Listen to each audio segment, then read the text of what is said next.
Bienvenidos a su programación en español del Canal 17. Les saluda Pedro Corzo. Hoy vamos a conversar sobre Argentina.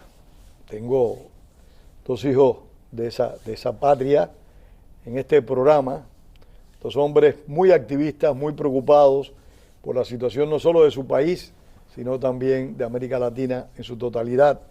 Y por cierto, para esos cubanos y venezolanos, dos firmes amigos de las causas democráticas tanto de Venezuela como de Cuba.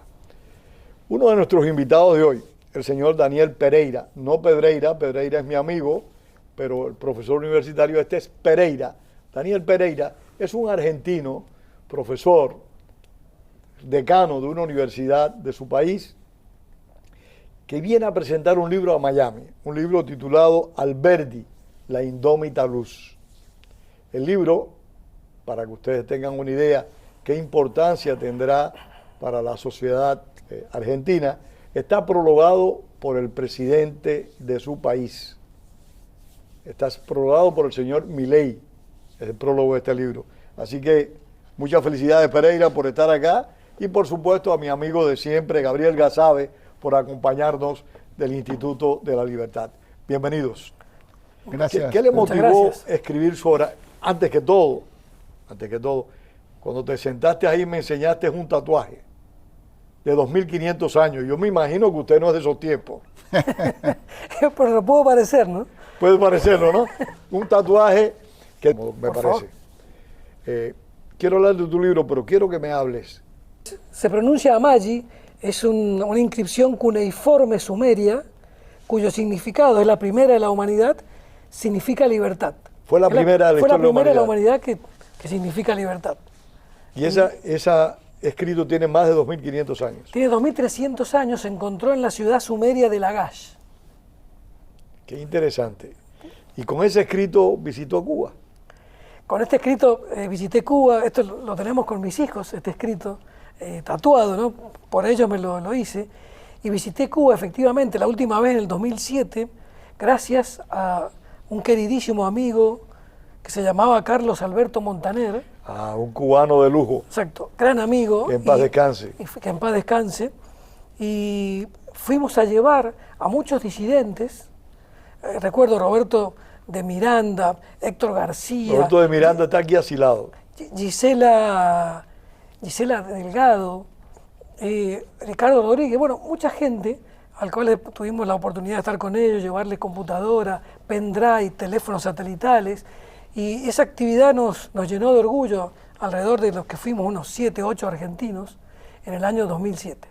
Y bueno, yo como cubano le agradezco ese esfuerzo para apoyar a mis compatriotas en la isla. Se lo agradezco profundamente y bueno, tiene las puertas de esta casa abiertas siempre. Muchas gracias, Pedro. Tú sabes que yo tengo admiración también por ti, por lo que haces. Y realmente esta actividad que realizamos en Cuba son una de las cosas primeras que uno podría poner en el currículum, ¿no? Realmente orgulloso de haber ayudado a esa gente que combatía la tiranía. ¿Estás comprometido con eso que dice Libertad? No, cómo no, por supuesto. Estás muy comprometido. Gabriel, ¿y tú? ¿Cómo tú ves la situación de Argentina? Bueno, a ver, hoy día habría dos planos. El plano económico, que aparentemente está bajo control relativamente, la inflación ha descendido, el gasto se mantiene en equilibrio a pesar de que hay cierta desinversión, dado que se han paralizado obras y proyectos de infraestructura, ¿no? Que eso es preocupante y habría que rápidamente resolverlo y pasarlo a manos privadas. Pero a mí lo que me preocupa de Argentina, Pedro, es cierta crispación que sigue latente en la sociedad, cierto enfrentamiento. Es decir, una cosa es tener disidencias ideológicas y morales, pero podría darse en un clima de mejor convivencia y de mayor cordialidad. Entonces, desde arriba hacia abajo y desde los costados de cual sea, la izquierda o la derecha, hay enfrentamientos que hacen un poco enrarece el aire, digamos, y eso molesta, junto con algunos hechos de corrupción o de supuesta corrupción que no terminan de esclarecerse y que hacen que la gente pierda fe en un gobierno que venía a luchar no solo contra la inflación y contra una moneda inestable, sino también contra los negociados y los chanchullos de épocas anteriores. Entonces, que eso genere cierto ámbito sombrío entre los votantes y entre los electores, teniendo en cuenta que el año próximo va a haber elecciones presidenciales ya. Eso ya el año que viene tienen elecciones, que rápido se han ido 2 años. Y son 4 años. Sí. Claro, en diciembre Milei cumple 3 años. Es que yo estoy acostumbrado a un gobierno de 67 años. Para mí, claro, 4 años no es nada, como claro, es nada. Tal cual. Estamos acostumbrados a un gobierno de 67 años. Quiero hablar de tu libro, y perdona que te trate de tú, pero es más cómodo, me parece. Quiero hablar de tu libro, pero quiero que me hables de la situación de Argentina para después abordar tu libro. Bueno, voy a hacerlo fácil y voy a hablar de las dos cosas simultáneamente. Alberdi en el libro decía y dice que le preguntaron cuánto tiempo la libertad puede estar inserta en el país después de haber llevado tanto tiempo de colonialismo, tanto tiempo desde el reino hispano. Y él dijo, miren, necesitamos al menos 100 años para contrarrestar 300 años de cuestiones imperativas del poder central de España. Alberdi era un gran educador. Un gran educador, un gran economista, fue muchas cosas, un gran músico. Y ahí eso que acabo de decir responde en parte al gobierno de Milei. Milei lleva 2 años contra 50, 60 años de decadencia. El peronismo. Es muy difícil cambiar. Y quiero señalar de estos 2 años, o 2 años y medio, el primero de ellos, que es muy importante, porque tuvo minoría en todas las cámaras, en el Senado y en la Cámara de Diputados. Esto le impidió hacer cosas. Es más, no solo le impidió hacer cosas, sino que tuvo que en muchas cosas volver para atrás, producto de las cosas que imponía el Congreso. O sea que lleva poco tiempo. Creo que esto merece que tenga tiempo y, como decía Gabriel, uno tiene que estar alerta, tiene que redoblar esfuerzos para eso. Yo soy optimista, pero hay que redoblar esfuerzos para impedir esto. Y una definición, vos que me decías de Venezuela y Cuba, ¿no? Algo que dijo Alberdi para mí extraordinario, que es la mejor definición de socialismo que yo haya leído alguna vez. El socialismo es la revolución vengativa contra la riqueza ajena, contra la riqueza de los que nos están mirando. La envidia. La envidia, la revolución vengativa contra la riqueza ajena. Bueno, muy interesante. Muy importante. Muy interesante. Es una definición importante de lo que significa el socialismo. Y rotunda, porque realmente no da espacio a ningún análisis. Absolutamente, ¿no? Por eso es tan importante educar en los valores de la libertad, ¿no? Lo que significa la vida de uno. Yo suelo decirles a mis hijos siempre que su vida depende de lo que ellos hagan. No del Estado, ni de otro amigo, ni de un compañero del colegio. Depende de ellos. Y por eso te quiero preguntar, en alguna medida en estos 2 años y medio, el pueblo argentino ha asumido más responsabilidad, más convicción de que ellos tienen que resolver sus problemas, como le dices a tus hijos. Yo creo que sí. Y acá haría una diferencia. Creo que sí, y sobre todo en los jóvenes. Los jóvenes es una revolución muy importante en la Argentina, que espero que siga. Y voy a dar un ejemplo. Y fueron muchos los jóvenes que votaron por Milei. Muchísimo, gran parte, ¿no? Cerca del 80% del voto juvenil apoyaba a Milei. Pero déjame un ejemplo muy importante del cambio que se ha producido en la época de Perón, cuando había un embajador que se llamaba Bradem, que apoyaba a los candidatos de la oposición. Hubo una gran... Un embajador estadounidense. Claro, que decía Bradem o Perón, el embajador o Perón. Y ahora el apoyo definitivo de Trump hacia Milei, que en realidad cada uno vota lo que quiere, no tiene trascendencia, pero este apoyo de Trump no significó nada respecto de buscar algo contra Estados Unidos. Simplemente se votó a Milei y se lo apoyó fuertísimamente. Esto es un cambio, diría, muy importante y que para mí es esperanzador. Y por eso Milei, creo yo, lo cual nos sentimos realmente muy honrados de que haga el prólogo del libro, porque ahí vuelvo con Cuba y Argentina. Tanto la Argentina como Cuba fueron países prósperos. Y lo voy a decir más enfáticamente para quienes nos están mirando, muy prósperos. La Argentina, de acuerdo a un estudio de la Universidad de Groningen, del proyecto Madison, en el año 1896 fue el primer país del mundo en ingreso per cápita. Después se modificó el contenido. Ustedes fueron el granero de América por muchos años. Pero fue muy importante, y esas fueron las ideas de la libertad que estuvieron ahí. Y algo muy importante que hizo Alberdi, que es muy desconocido en América Latina, por eso ahora, esto como una primicia, Pedro, está traducido el libro al inglés y al portugués. Nosotros queremos llevar a Alberdi a toda América Latina. Vamos a hablar de Alberdi sí. en breve, pero Dale. me gustaría mucho que terminaras con la situación argentina en este momento. Bueno, soy optimista, como te dije. Ha costado muchísimo porque veníamos de una inflación galopante, un gasto público en exceso, que un gran amigo de la Argentina, Armando Rivas, cubano, siempre decía... Ya ha fallecido. Siempre se ha fallecido. Fue diputado a la Cámara en Sí, Argentina. claro, fue diputado. Y tiene un gran libro que se llama... Estuvo ahí donde estás tú sentado en varias ocasiones. No, claro, muy admirado por nosotros. Y por mí. Tiene un libro que decía Argentina, un milagro de la historia. Entonces él decía, y viene para el gobierno de Milei, el problema no es el déficit, sino el gasto. Y eso es lo que ha corregido Milei. Digo, hoy día bajar el gasto público, y esto genera, para ilustrar el punto, digamos, es un drogadicto, un alcohólico, que de pronto le sacan la droga, le sacan el alcohol, genera una restricción enorme. Y esto es lo que se ha producido en el país.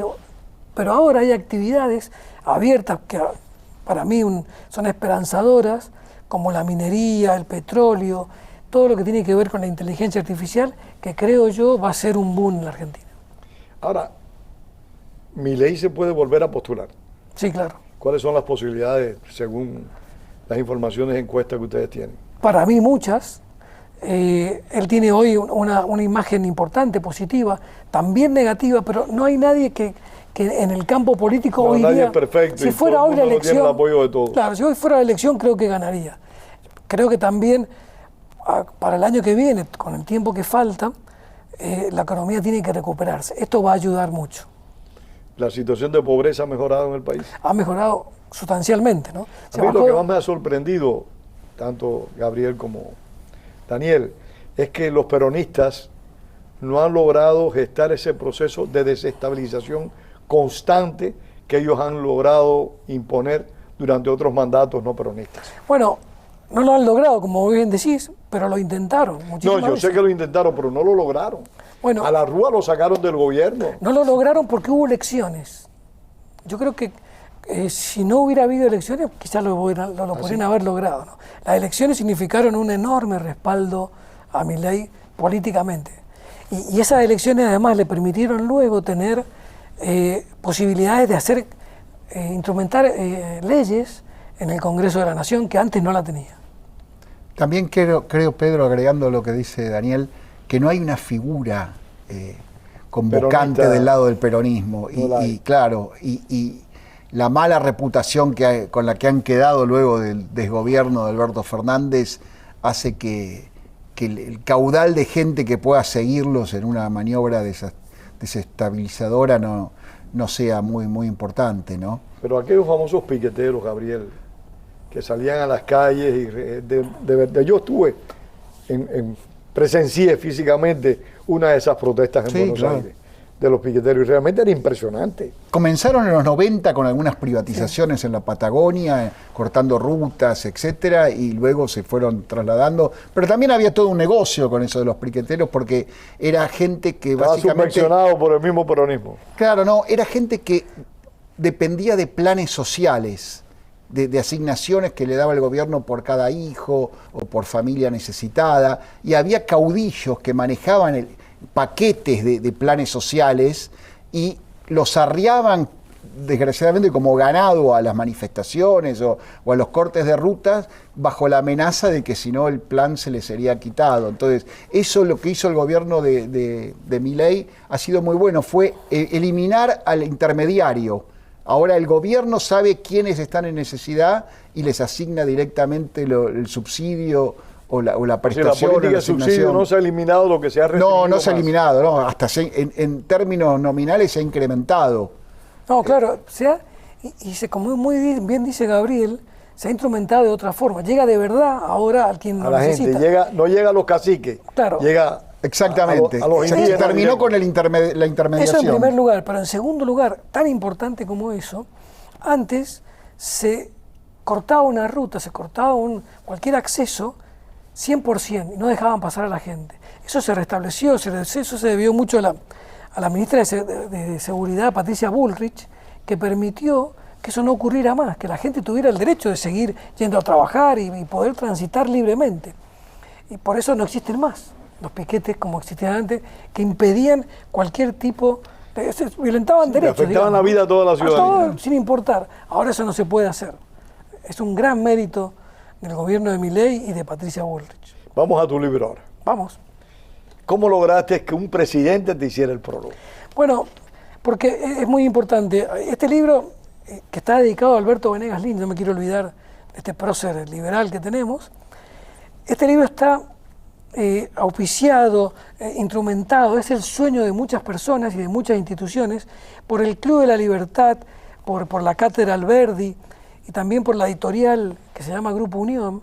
Y el Club de la Libertad es muy amigo del presidente Milei y le hizo llegar el primer borrador donde nosotros defendíamos una postura de Javier Milei, que había dicho que la Argentina había sido uno de los países más prósperos del mundo, y nosotros pusimos allí en un capítulo todos los datos de eso, irrefutables, ¿no? Como decía el filósofo romano Marco Tulio Cicerón, la evidencia es la más decisiva demostración, ¿no?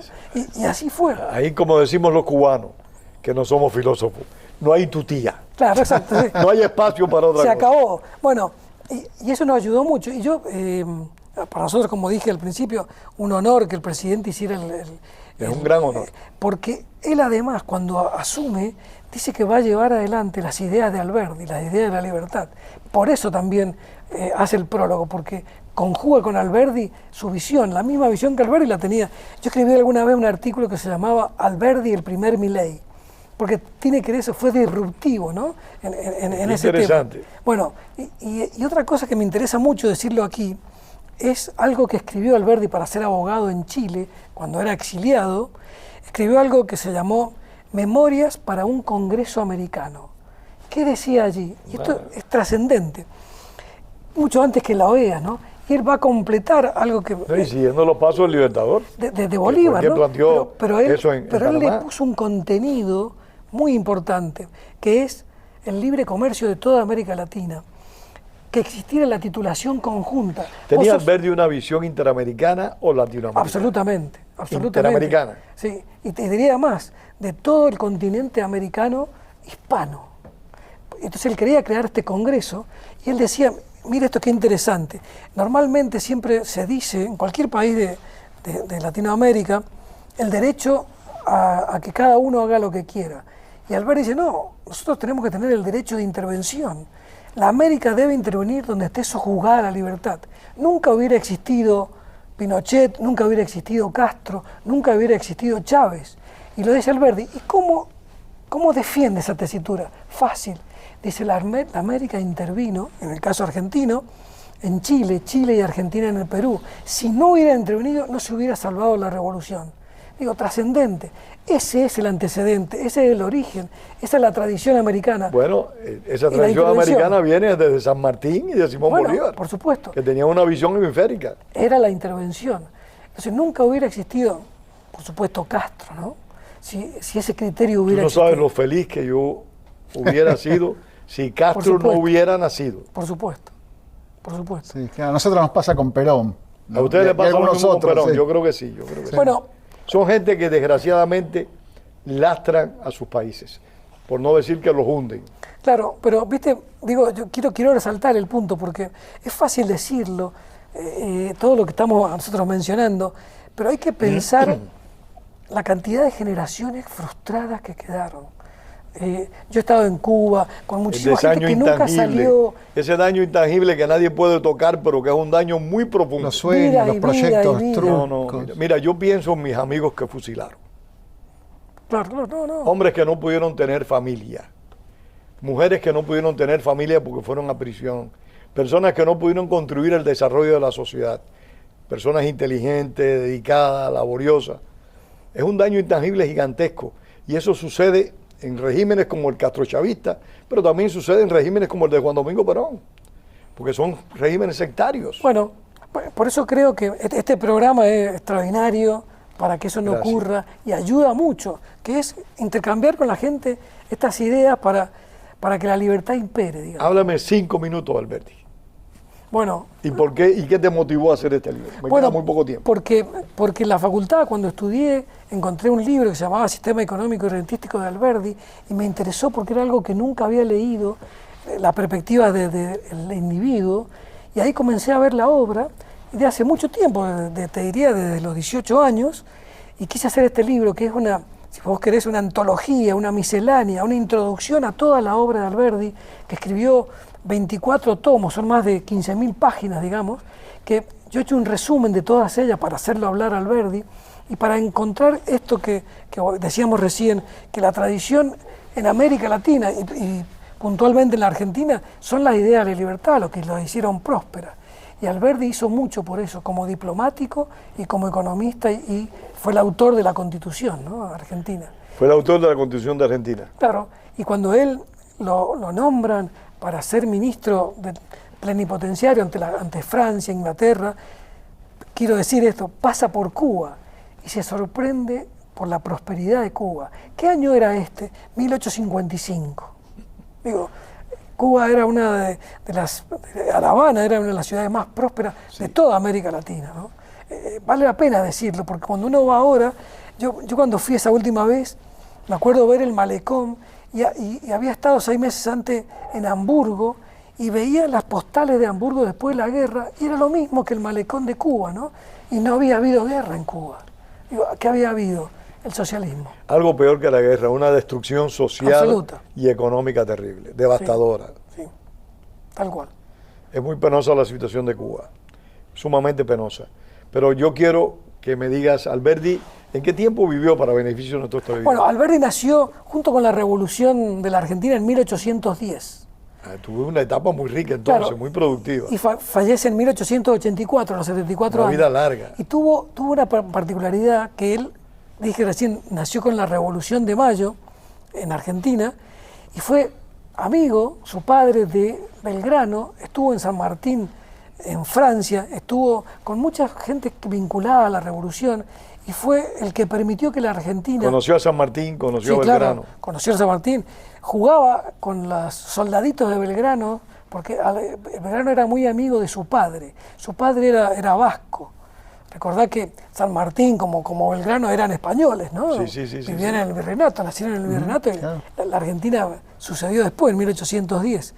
Y Alberdi fue la persona que permitió, junto con una gran generación que se llamó Generación del 37, permitió instrumentar la Constitución Nacional que terminó con las guerras civiles y ahí, a partir de ahí, la Argentina fue próspera, ¿no?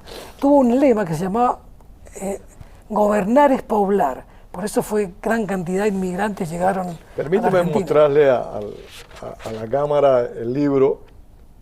Yo sé que no es fácil, pero que nuestros televidentes puedan verlo. ¿Dónde lo pueden adquirir nuestros televidentes? Bueno, ¿Está en Amazon? Pronto en Amazon, por ahora se puede adquirir en Mercado Libre de la Argentina y pronto va a estar en Amazon en inglés y en castellano. Bueno, vamos a ver si logramos hacer una presentación aquí de claro. Alberdi, la indómita luz.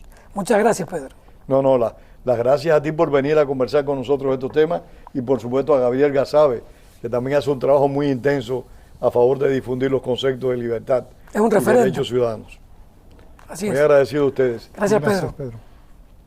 Volvamos a la política, que es parte esencial de este programa.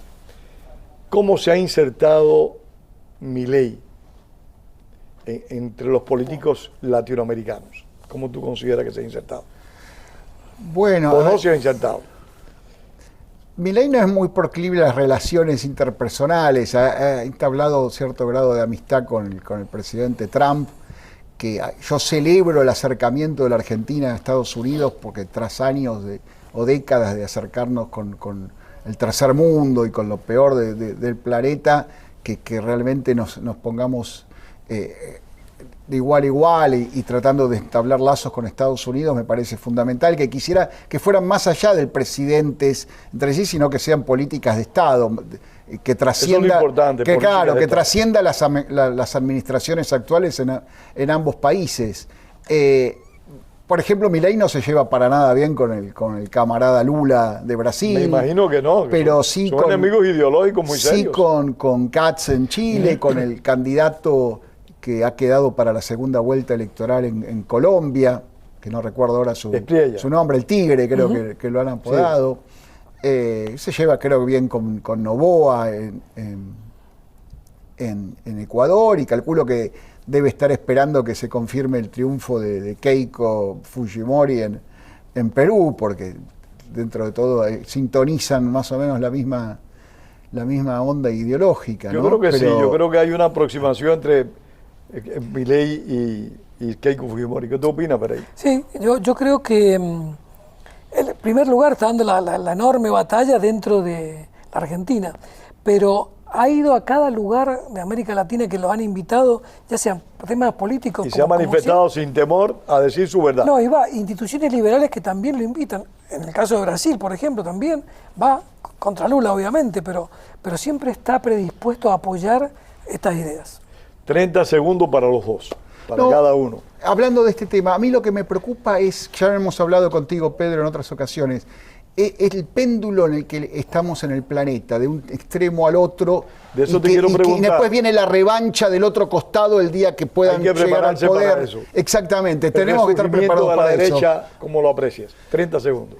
Bueno, a mí la palabra derecha no me gusta. Yo prefiero un defensor de la libertad, porque la derecha y la izquierda... Son términos inevitables. Sí. Bueno, celebro que haya una defensa de la propiedad privada, de la libertad individual, pero también hay otros aspectos que se meten más en la vida íntima de las personas o en decisiones personales que con los que no estoy de acuerdo, ¿no? Pero ¿hay un resurgimiento de la corriente política identificada con la derecha o no lo hay? Aunque la prensa sigue diciendo a esos líderes políticos de derecha, ultraderecha, que yo no creo que sean ultraderecha. Bueno, ultraderecha era Adolfo Hitler. Bueno, tal cual, yo coincido con Gabriel de eso, pero me parece, sí hay un resurgimiento, es verdad, esto es visible. A mí me parece positivo. Es visible. Creo que, como decía Gabriel... Me quedan 30 segundos, por favor. Es positivo, pero hay que hacer las cosas bien para que no vuelva el péndulo al otro lado. Me parece muy apropiado ese consejo. Sí. O sea, tengamos moderación en la defensa de nuestros conceptos, de nuestros principios, pero no tratemos de imponer nuestros puntos de vista. Y sin despreciarlos, ¿no? Y sin despreciarlos. Despreciarlos del otro. Respeto. Muchas gracias, Gabriel. Un gusto, Pedro. Muchas gracias. Gracias, Pedro. Un honor. Felicidades por tu libro, Alberto. Muchas gracias. La indómita luz. Un libro que le prometo que voy a leer para conocer más de esta personalidad histórica. Y a ustedes, gracias. Gracias por haber estado con nosotros una vez más en Opiniones. Y como decía el apóstol José Martí, la palabra es para decir la verdad y no para encubrirla. Hasta el próximo domingo y gracias. Gracias.